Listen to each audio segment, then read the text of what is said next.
I've got a lot of calls in here.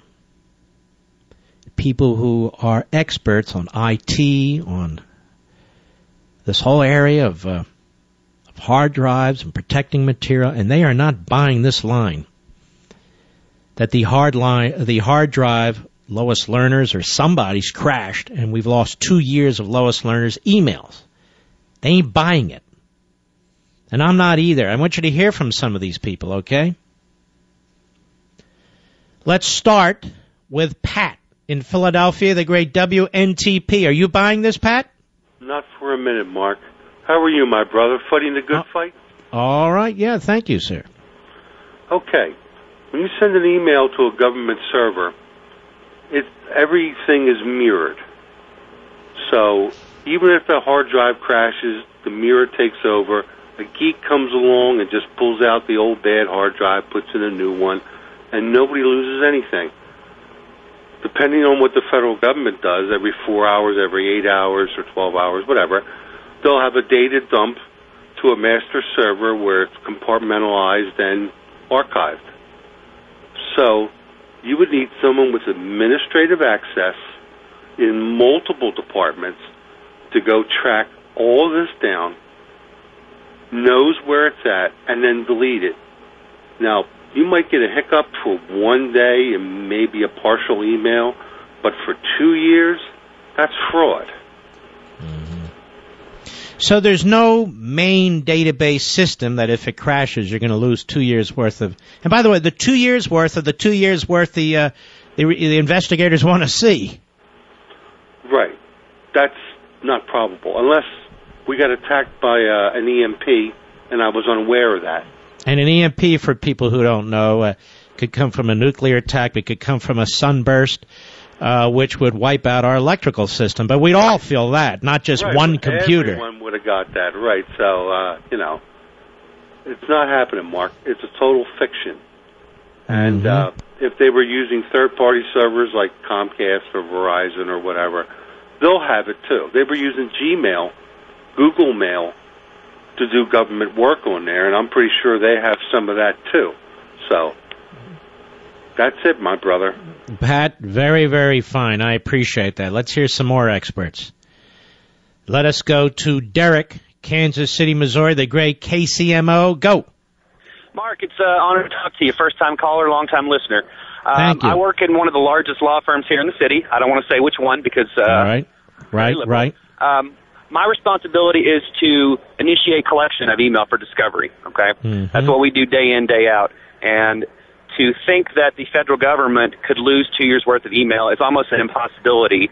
The redundancies that are in place nowadays with any corporation, even mom-and-pop businesses, don't allow for this kind of thing to happen. I mean, if a server goes down, you have 2 or 3 others that are right there to pick up any slack. And the way the federal government spends money, are we supposed to believe this is a Montgomery Ward server in a closet somewhere? You know, I mean, it doesn't add up. I'm sure they have the best, probably the best in the world, I would imagine, as far as retention and redundancy goes. And they don't even need the best in the world, do they? No, absolutely not. Mom and pop do it all the time. You just don't hear about companies losing email like this anymore. It used to be that way, but it's not that way anymore. Technology is just superior. So the fact that it's so obvious, they're doing it right in front of everyone's face. I mean, you can tell that this is a cover-up and it's deliberate. You can't lose email like that without intention, you know? It just doesn't make sense to me. I'm shocked. And if more people aren't outraged, then they damn well... Well, Derek, I was listening attentively to what I hear in my ears is the ABC Radio Network News at the top of the hour. This didn't even get a mention. It wasn't even mentioned by the National Radio News. Not even mentioned. This is what I mean. I call these people the Praetorian Guard media, and that's exactly what they are. This is a massive scandal. Now we have an additional cover-up aspect to it, and they act like it's no big damn deal. If we're Richard Nixon, we've been hearing about it for the next 25 days. It's disgusting, quite frankly, Mark, and sometimes, you know, you just wonder where is everyone's head at? What are we thinking, you know? I don't know. I guess maybe some people would want to be in the dark and want to be led, but it's flagrant. There's no way this can happen. All right, Derek, thank you. Let's go to Tamara, Dallas, Texas, the great WBAP. Go right ahead. Hey, good Texas evening to you, Mark. God bless you, my friend. And a happy Virginia evening back to you. Hey, thank you. I just came from Virginia yesterday, so I will accept that. Hey, my husband is one of the co-founders of the world's first computer forensic software. And I spent many years doing public relations for them and learning about that software. And here is the caveat. Here's the hat tip to Daryl Issa. Thanks to Sarbanes-Oxley, this absolutely cannot happen, first of all. And if it does, here we go. Check another box for the Obama administration, breaking the laws of Sarbanes-Oxley. And I don't know that Sarbanes-Oxley applies to the government. Remember, they always exempt themselves. Well, there you go. But the fact of the matter is the government, the United States government, has this NK software in their systems to ensure this doesn't happen. And they can use it. They can detect every single keystroke that has ever been made on your computer, and it's all recoverable. And the gentleman, the last caller, is exactly right. That somebody high up with core access would have to physically and manually scrub the data, and then, unless the drive was severely damaged, even then, the data is recoverable. All right, Tamara, thank you for your call. Let's go to Eric. He doesn't wish to identify where he works, but it's a very, very significant position in Maryland, the great WMAL. How are you, sir? How you doing, Mark? What they're selling is a bunch of BS. And here is why. I ran an email system for one of the government agencies. I was one of the administrators. We had over 60 servers for email. And those servers, just like the other caller said, the drives are mirrored, so if we lose a physical drive, it's hot swappable. We could switch over to the other drive, and the user would never know. Now, here's the part that doesn't wash. Every day, you have a backup, and that is called an incremental backup.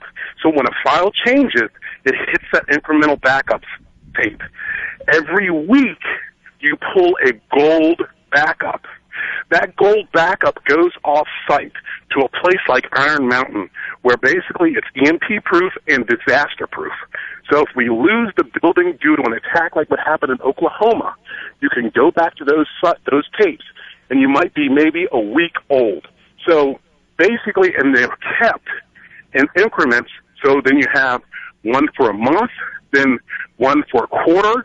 So if you lose a whole series of data, you'll still be able to go back at least within a month or a quarter. So you're never going to lose 2 years' worth, are you? No, that's impossible. It is impossible. If that's the case, why didn't we hear about that when that happened to the Muro building in Oklahoma City, when they blew the building up? We didn't, because it's basically built into the system, and this goes back to the Cold War when we were afraid of nuclear attack. That's the reason why these systems were put in place. So then there's no way the IRS should get away with this if these committee chairmen are halfway informed about anything. If they're halfway informed about it, or basically get someone to advise them to how the system and the everything to keep this from happening.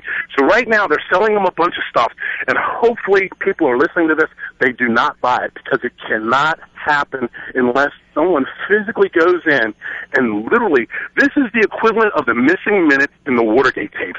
I was saying that too, exactly right. And isn't it amazing how little attention it's drawing tonight other than by me? And I write for Breitbart. I'm going to write something about this. Good. Just because of that, because I'm just hearing about this now because I just came out of another TV studio and something else.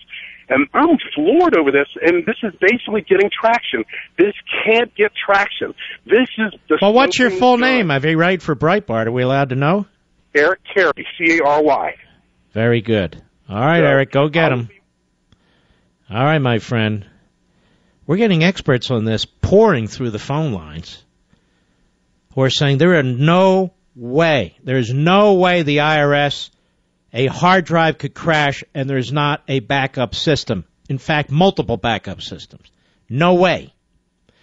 Now, I can't vouch for this. I'm absolutely illiterate on this subject, so I'm learning it as many of you folks are. I'm just listening to this.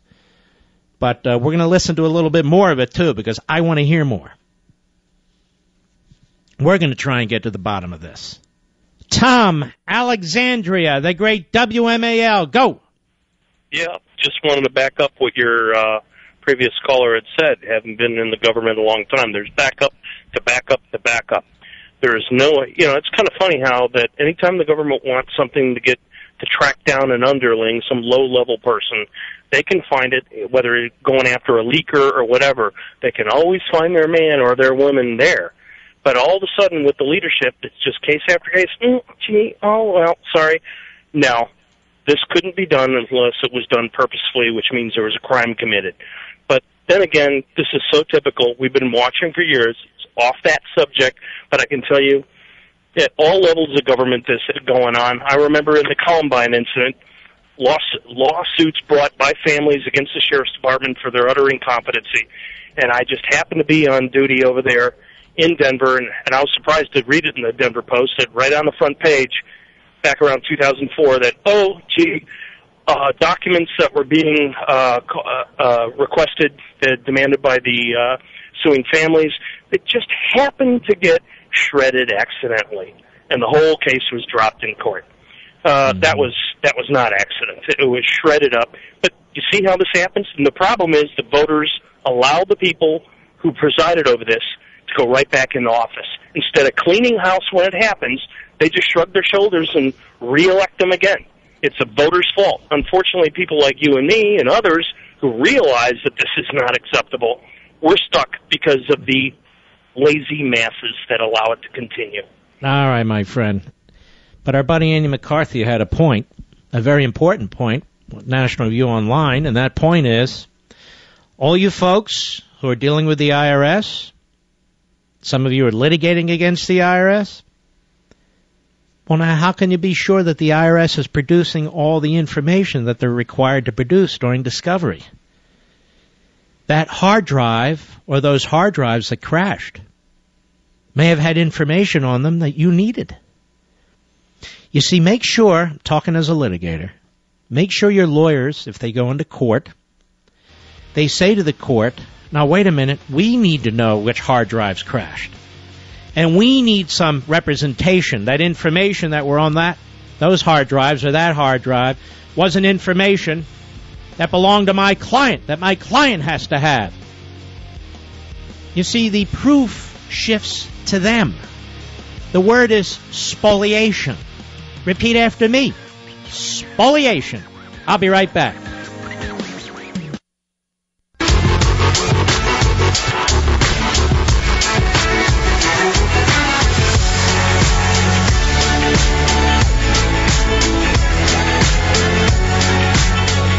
This is Radio Free America on the Mark Levin Show. Call now, 877-381-3811. The IRS announced just before 5 p.m. Eastern Time that, well, we had a hard drive crash, or hard drives crashed. And Lois Lerner's emails during that crucial 2-year period, 2009 to 2011, are gone.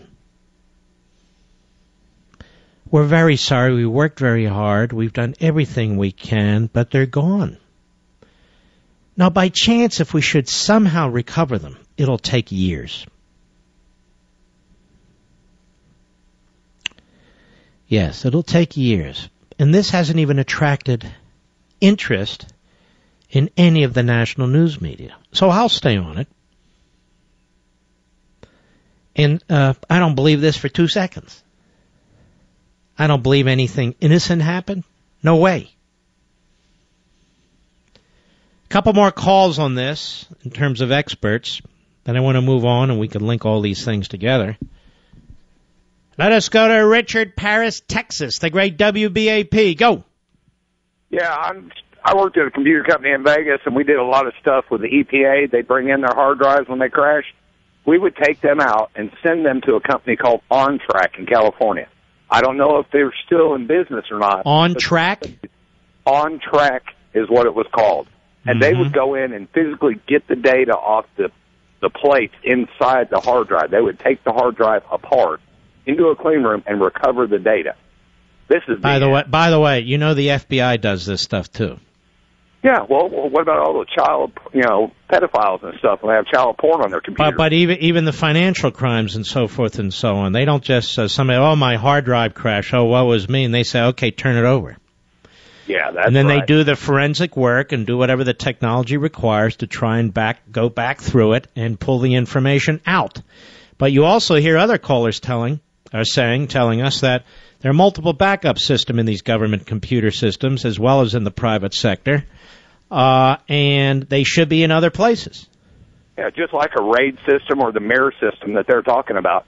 You pull one hard drive out, it creates the data from the other 2 or 3 drives or 5 drives or however many you have. And can I put it in plain English? It's like a tandem system. A tandem. So one moves to the next, one moves to the next, one picks up from the other, correct? Correct. This is so much. I mean, this is an amateur attempt at Coverup. This one won't work. I don't think it's going to work. There's too many of us out here that know how to do this.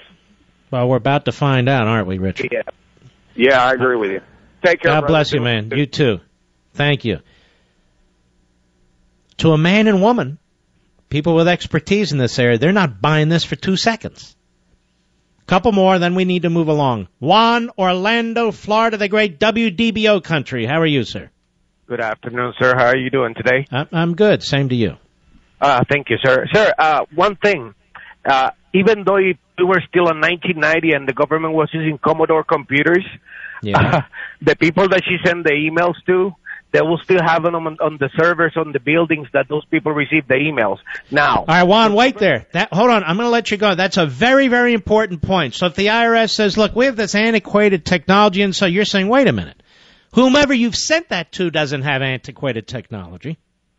Exactly. Now, the people on the states that they file the complaints, they can actually come back and look on those states specifically. Now, the government have 2 ways of following information. One is the MAC address of the computer, which is unique to each computer, or the username or the IP address, which is the regular IP address of the government, and it can be sorted out with the right computer, a Unix computer. It can be sorted out and it can be filtered, and all will come up.